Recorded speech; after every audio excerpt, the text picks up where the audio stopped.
Boa tarde, meu nome é Carolina, eu sou orientada da professora Ana Maria Carolina. Eu vou falar um pouco da minha pesquisa, tá? E em alguns momentos eu tenho que abrir um outro documento aqui no PDF para não conseguir colocar em slide, porque é muito grande, não tem tal idade. E devido ao tempo eu tive que fazer isso. Então eu falo de livros didáticos de inglês para negócios. Que são aqueles livros especializados para serem dados em aulas de inglês para profissionais que querem se aprimorar ou pessoas que querem aprender vocabulário de negócios para ter uma maior chance no mercado de trabalho. É o que o livro postula ser o objetivo do livro. Eu trabalho com livros britânicos, tá? Porque são os mais utilizados no ensino do inglês para esse fim. Eu parto do pressuposto que o discurso da mídia e do livro didático, ao constituir isso como discursos de verdade, produzem sentidos que acabam por se fixarem como únicos. Eu foco, em parte da minha pesquisa, na mídia inserida nesse material. E ela traz discursos, o discurso da mídia, e ele constitui como um discurso de verdade, juntamente com o próprio livro, que também é considerado um discurso de verdade. E qual é o foco na minha pesquisa? Como o livro se constitui em discurso de verdade? Quais registros de verdade perpassados por esse livro? E criam-se representações homogeneizantes dos povos. A gente vai dar uma olhada nos textos da mídia. Segundo Carmagnani, a transposição dos textos da mídia para livros didáticos aumenta o efeito de verdade já produzido pelo discurso do livro didático. A produção de identidades fixas que atribuem características específicas às culturas. Então, as culturas são representadas de forma fixa, únicas, não abrindo muito espaço para questionamento. Embora eu tenha mudado alguns focos no meu trabalho, como eu tinha entregue o resumo um pouco antes, eu estava focada em como os Estados Unidos e a Inglaterra são representados. Apesar que hoje eu já mudei, estou falando de outras nacionalidades também. Como base teórica, eu trago a D de Peixe, terceira fase, que é quando ele fala do discurso não só como estrutura, porém acontecimento também. Temos uma citação, uma palavra, uma expressão, uma proposição, podem receber sentidos diferentes, todos igualmente evidentes, conforme se refira a esta aquela formação discursiva. Então, eu quero falar o quê? Que o que está sendo representado na mídia do livro didático, a princípio é transparente, é objetivo por ser mídia, porém, pode ter essa remissão a outras formações discursivas, trazendo outros sentidos. Porque uma palavra, uma expressão, uma proposição não tem o sentido que seria próprio, vinculado à sua literalidade. E sim, ela se constitui pelas formações discursivas, das relações que essas palavras mantêm com outras palavras. Também trago a perspectiva pós-estruturalista, os estudos culturais, segundo Hall, culturas nacionais, e Bauman sobre identidade, que a gente já falou um pouco aqui com a Paula e com a Ana. A análise museal de Revy, em 1984, Brandão e Guimarães. Então agora eu vou fechar aqui, vou abrir aqui do lado que eu falei com vocês.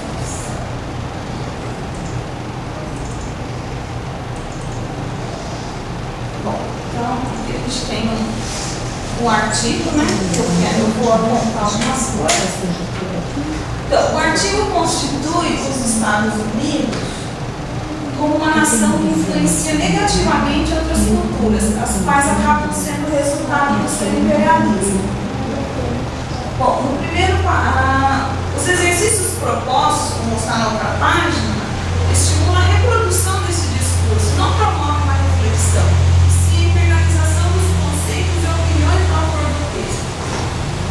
Já vou mostrar para vocês o uso do pronome I, onde ele aparece aqui, segundo parágrafo. Funciona como porta-voz da opinião do jornalista. texto em terceira pessoa. Até aqui ele está fazendo o levantamento da globalização, do efeito da globalização.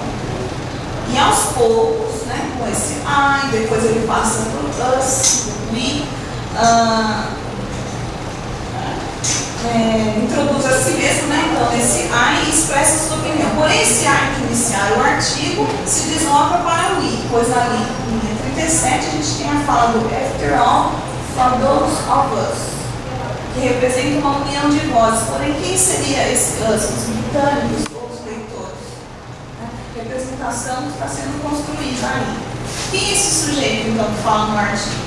De acordo com Brandão, o nosso, né, esse pronome nosso, provoca uma reação emotiva no destinatário, ao interpelar o seu sentimento de pátria, de nacionalismo, fazendo identificar-se e solidarizar-se com a coletividade. Então, essa mudança, né, começa com I, depois vai para us, e fica natural esse controle do discurso pela mídia, construindo sentidos sobre a nação. Tá? Vou mostrar agora a página de exercícios. Os exercícios que eu acredito que controlam esse discurso são exercícios de true or false, né, que somente remetem ao sentido, aos conteúdos do artigo, de associação, né, se associa palavras ao significado delas, não questiona o artigo. Mais vocabulário no exercício 3. E quando temos o momento do you, que seria o aluno, né, para você, em relação a você, ele já vem depois desses exercícios que reproduziram aquele sentido que foi remetido no artigo, e fica pouco espaço, ou nenhum espaço para o aluno oferecer seu ponto de vista, falar a sua opinião. Os exercícios que apresentam o you remetem ao aluno para que ele dê opiniões. Né? Então, assim, do you agree? Ou seja, do seu ponto de vista. Por esse tipo de exercício está localizado após os exercícios de leitura do artigo. Então, fica pouco espaço para o aluno encontrar o seu próprio significado ou questionar, refletir sobre aquilo que a mídia impôs como o seu discurso. Tá? Um outro exemplo de artigo. Aqui a gente então viu a desvalorização do americano. Aí a gente vai ver agora a valorização do britânico. Lembre-se que são livros britânicos. Aqui a gente tem um artigo sobre o James Bond. Tá bem mocinho, né?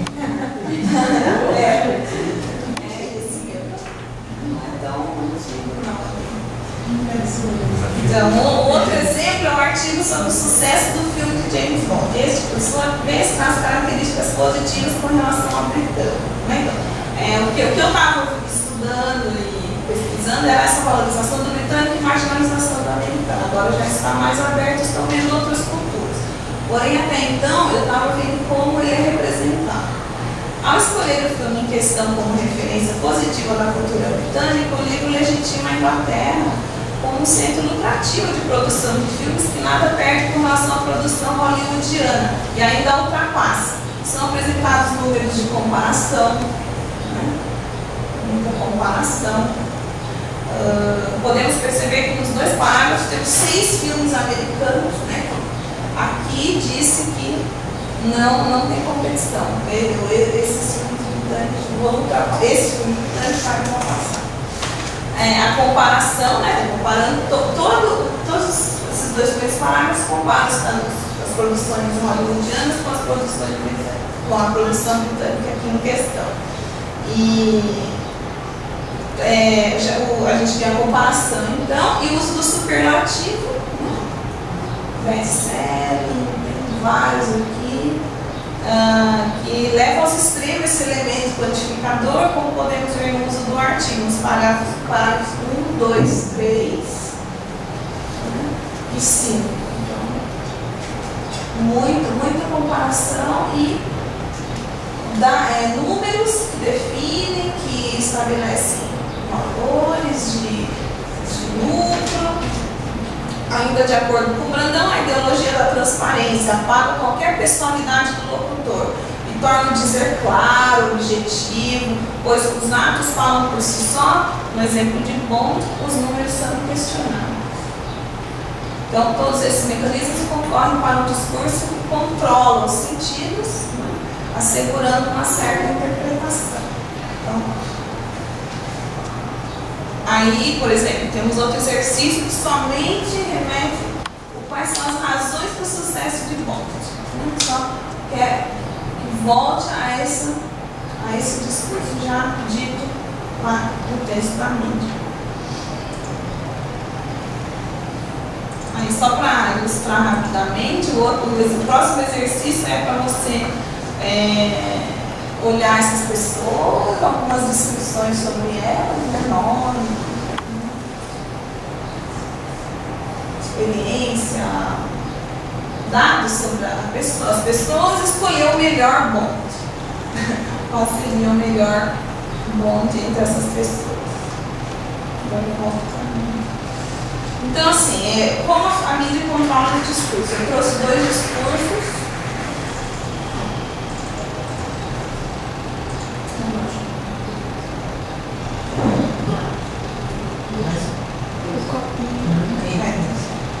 Então, aí ela está falando do controle dos discursos, que eles delimitam, então, as nações, atribuindo características, e eu trago o Hall falando, em vez de pensar as culturas nacionais como unificadas, deveríamos pensá-las como constituindo um dispositivo discursivo que representa a diferença. A gente não vê diferença, a gente não vê falta, a gente só vê unidade, né? Esses discursos até então que eu trouxe. Há diferenças, entretanto, elas continuam a ser representadas como unificadas. Falam também, a gente já falou um pouco, a identidade não é fixa, ou a identidade como algo a ser inventado, não descoberto. Não adianta, por esses números, a gente querer classificar o discurso como tal. Não é bem assim. Pensar as culturas como tendo uma identidade própria, esquecer que não há uma cultura única, não se pode pertencer a uma cultura, não é essa unidade que se acredita. Trago também Foucault sobre a cultura do discurso, a citação: todo sistema de educação é uma maneira política de manter ou modificar a apropriação dos discursos, com os saberes e os poderes que eles trazem consigo. Então, toda forma de saber implica poder, né? Inevitavelmente.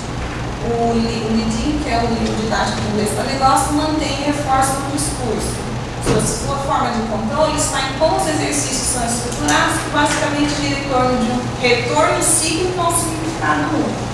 Porém, esse controle é exercido naturalmente, não se pensa nele. Né? É a legitimação da palavra que mantém esse processo, essa tática da forma que é. Aí eu trouxe um pouco da bibliografia. E é isso que eu queria falar.